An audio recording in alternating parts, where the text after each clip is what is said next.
Welcome to the Flore, fantasy and sci-fi lore. Today we are talking about the introduction to DC Comics, and we're going to use that as a stepping stone as we dive into the DC animated universe. But if you're interested in the true and original origin stories of some of your favorite characters like Superman, stories maybe you have never heard if you haven't dived deep down this rabbit hole, stick around. We're going to cover some of those today, and we're going to talk about why is there so much power scaling in the universe. Like in the second version of Superman, we see him he's only resistant to small caliber bullets, whereas now he could take a tank shell and be fine. Before he could only leap, and now he can fly. So we're going to talk about why that scaling happens, those origin stories, and how all of that is going to start to impact the creation of the New 52, which is currently where DC is creating. So if any of that interests you, stick around. Roll the intro.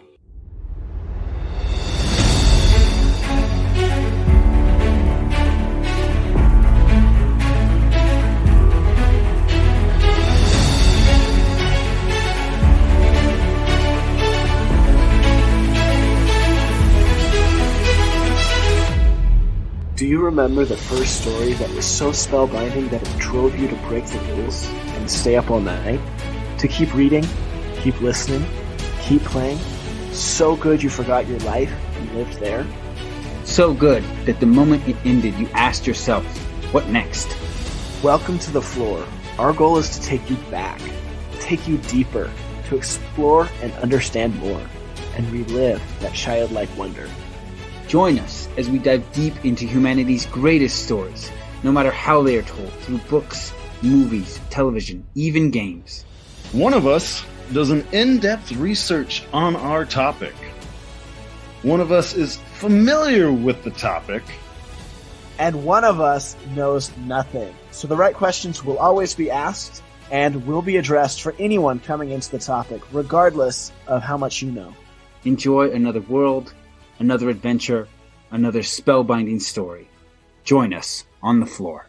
All right. We will be diving into the DC Comics or DC Universe, and we will be starting with an intro to the DC Comic Universe. However, if you haven't checked out our Intro to Comics episode yet, highly recommend it because it'll give you a better idea of where we're coming from. And you can also check out our Marvel comics while you're there. Yes. So our intro to comics starts with like ancient cave paintings. So we start at the beginning of comics. The first ever comic book store. And then we go into all of the more recent comics you love and then going into Marvel. And now we'll be going into DC and where those started. So DC Comics was originally founded in 1934. However, at that time, it was not DC Comics.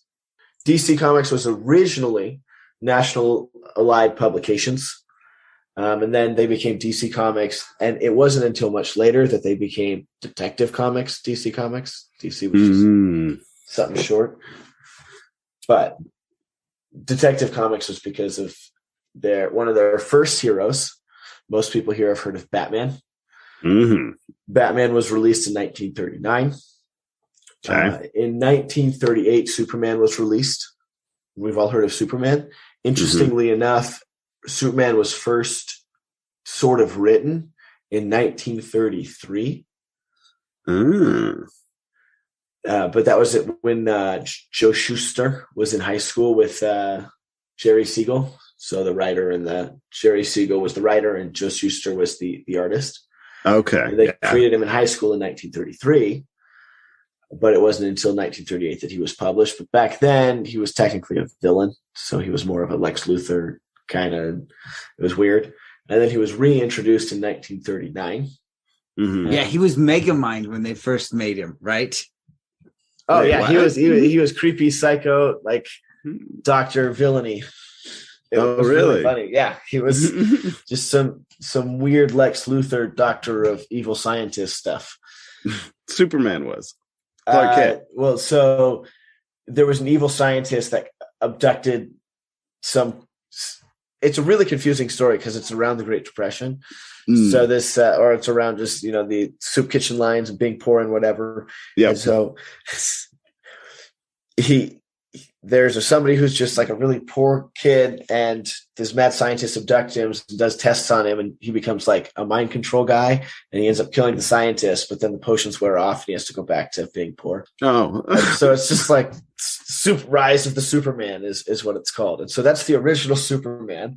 Okay. I didn't want to get that into detail, but yeah, that's it's very weird. So that's not actually Superman, because in 1939 he came back as, this Superman, this hero. Mm-hmm. And originally he could lift cars and he could leap 1/8 of a mile, outrun an express train, and he was bulletproof for smaller calibers. So you couldn't shoot him with a tank shell like you could now. Right. And then he had Crypto and Supergirl. So Crypto was his dog, and Supergirl early on. So you'll learn about them throughout the universe, but they were introduced pretty early as well. So then Batman was 1939 as well. And originally he was a detective. He helped the police just solve cases. He'd walk around, him and Robin, Dick Grayson, would run around and they'd help solve crimes, kind of like a Sherlock Holmes in a costume. Rather than this vigilante that we have now. Yeah, and like the vigilante we have now sometimes is very intelligent and likes to research and figure out and find clues, but he also likes to break jaws and kneecaps and stuff. So yeah. He's layered now, but yeah, originally he was not that way. So that's Superman, that's Batman. There's your two originals. Then you have Flash. Originally, so he was first introduced in 1940. So the first iteration of Flash was Jay Garrick. He's the one with the metal helmet with little lightning bolts on each side. Right. And this is before it was called Justice League, right? It was like United American something force. Yeah, something weird. That came out in 1960, I think. Okay. So we're not there yet. No, not there yet. So then we'll go to we had Green Lantern, 1941. Wonder Woman was an Amazonian, 1941. She was another of the big three. She was basically the female version of Superman. Just an Amazonian woman, comes and protects and saves and can jump and fight really hard. You got Aquaman, who could talk to fish. That was his claim to fame. Right. He came out in 1941. And then the latest member of the original Justice League came out in 1955. And this was Martian Manhunter. Martian Manhunter. Most people don't know him. He is a shape-shifting Martian. Okay. He's pretty cool. We'll get into him a lot more, but he shape-shifting Martian that can fly and has a lot of other cool powers. I personally think he's could beat up Superman or beat Superman in a fight, but the writers keep writing him wrong. So anyways, those are your main Justice League, and then you've got the Justice League that came out in 1960. And this is where that show that you loved, the Suicide Squad, they fought that Star Monster. Yeah. He's from the original Justice League comic. Which is just really cool. Yeah. All right. What questions do you have about the intro to DC Universe? So, what was like Green Lantern's origin? Do you have that? Like, because I'm sure it's not this. He's connected to this Space Federation of Green Lanterns. This is not at all the origin I know, but this is the origin that his original origin. Because they've redone the superheroes origin story so many times. Yeah. Oh yeah. So Green Lanterns now, like if you were to look at his origin story, he is a pilot in the Air Force. He's the best pilot, and he finds a downed spacecraft. It has an alien in it, and the alien dies and has a ring on his finger, and he takes it and everything, and he becomes this force for good and willpower and protecting the galaxies. However, the original back in the 1940s, 1941, Alan Scott was a railway engineer, and after a railway crash, he came into possession of a magic lantern. And so this magic lantern decided to strike up a conversation with him.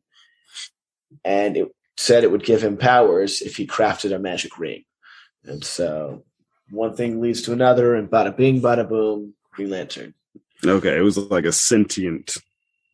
Yeah, and he didn't entity. have the powers he has now. He more fought common criminals than protected the known universe. Oh, okay. Whereas the new one, his origin is to protect the known universe. Yeah. The power scaling was way different back then. Right. Everyone, they weren't super. They were just heroes. Well, keep in mind, this was before man had been to the moon. Yep. And so we didn't even think about stuff past Earth, really. And then you hit, your 50s, 60s, 70s, and things start to change. Sci-fi starts popping off, and then just the idea of more, of bigger, of stuff we couldn't even fathom out there. And these characters start to expand. Yeah. So yeah, Green Lantern, very interesting backstory. All right.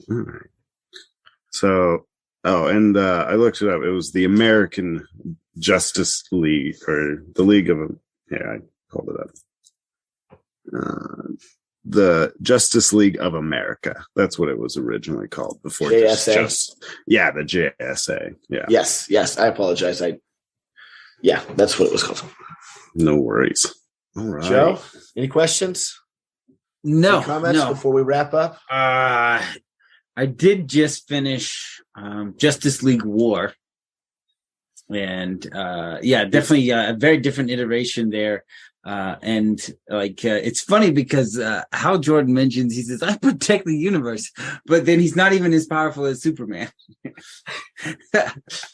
Yeah, Superman's scaling has gone up insanely. And we will be talking about that. That's an excellent segue. We are doing a dive into the DC animated universe. That is the reason for these intro episodes. And so the next one up is the Flashpoint Paradox. So go check that out. And then we'll have Justice League War next. Yeah. But those movies are phenomenally done. They are definitely PG-13 in nature.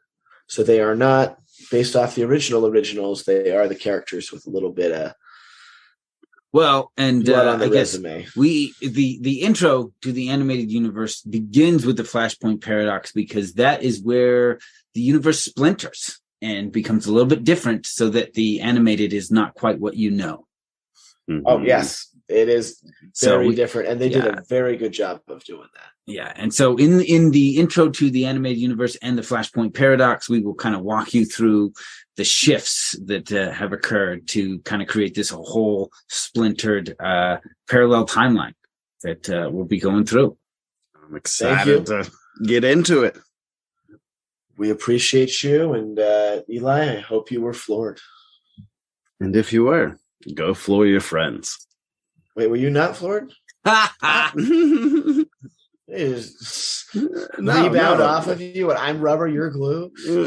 What was that? You were supposed to be floored. I was talking to you the whole time.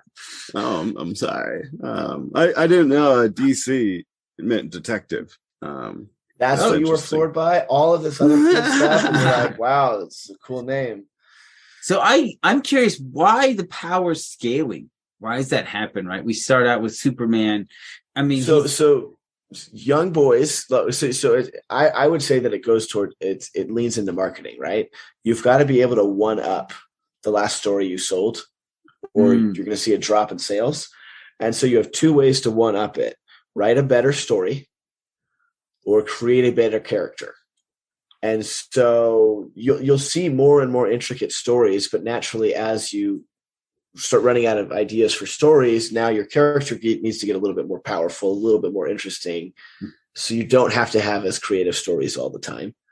And so there's like this bounce back and forth. So now these characters have these insanely complex lives, and they've met with and interacted with like 500 other characters in their own universe, not to mention hopping universes to Marvel and back and forth. Mm-hmm. And then they just keep doing that, and they just scale and scale and scale. Yeah.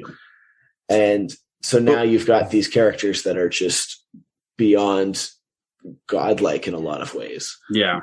But we're also looking at characters that are 70 to 80 years old. Yes, so they just keep getting, and it's Right. interesting because you've got Like- Superman who can sneeze a planet in half, and somehow Batman, this mortal dude who's albeit in really good shape for a guy, somehow makes Superman Mr. I Sneeze Planet in half, gives him a run for his money. So Well, Right. I think like you will see this a lot in Justice League War, and that is like Superman is portrayed as the weapon of the Justice League, right? But Batman is the brain that drives the operation because they encounter things that are incredibly powerful, and alone they cannot tackle it, right? And it is Batman who has to figure out how do we fight this opponent. He's the tactician. Yeah, So, he's the tactician. did you guys? Of course, you have The Hobbit. You've read or watched The Hobbit. Oh yeah. When they find the chink in Smaug's armor, Mm-hmm. and they use that to kill him. It's one scale. Mm-hmm. That's Batman's job. No, that's literally every single time. Every single enemy is not perfect, so they have a chink somewhere. Right. Mm-hmm. Everyone will give up. Everyone else will give up and think, "Man, I'll never find that chink." And Batman's like, "It's there. I just have to not stop looking, and I Right. won't stop looking, and I will find it." Because he Yeah. knows Superman doesn't kill innocent people until you get into some other stories. But part of his thing is Superman treats him as an equal and he'll push him to his limits. But if they were to just go toe to toe, Superman sneezes on him, he's probably dead. Mm-hmm. All right, we kind of spun off here at the end. Thank you for listening, and we'll catch you guys next time. Thanks for listening. Leave us a review. Tell us why you like listening to us. Is it our awesome deep dives? Is it our amazing back and forth? Is it our charming good looks? What would you like us to add or change? You can put that in the review as well. We read reviews. Yeah, and if you're going to be leaving us a review telling us what you like about it, maybe you even want to share the content with your friends. Like and share on social media. You can join us on Twitter and Facebook. We post memes. And we actually started a Discord, so come play with us. So a lot of the worlds we cover have a retcon. If you're not familiar with that term, it's reconstruction. Or sometimes we might use a bad source for some of our lore research. And if that happens, feel free to email us at florefantasyandlore@gmail.com. That is Flore spelled Flore, fantasyandlore@gmail.com.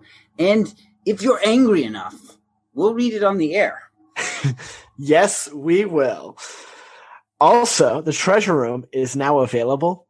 We have locked a few secrets for everything we cover in there. And each week we add more. And you can find the treasure room on patreon.com/Flore Fantasy and Lore. And how do you spell that, Aaron? That's lore with an F at the beginning. So it sounds like floor, but it's not the floor you're thinking because it's our floor. We hope you enjoyed your time on the floor. Think about your favorite part of the episode. Now, think about your nerdiest friend. Who is it? What is their name? They want to know about the floor. Stop holding out on them.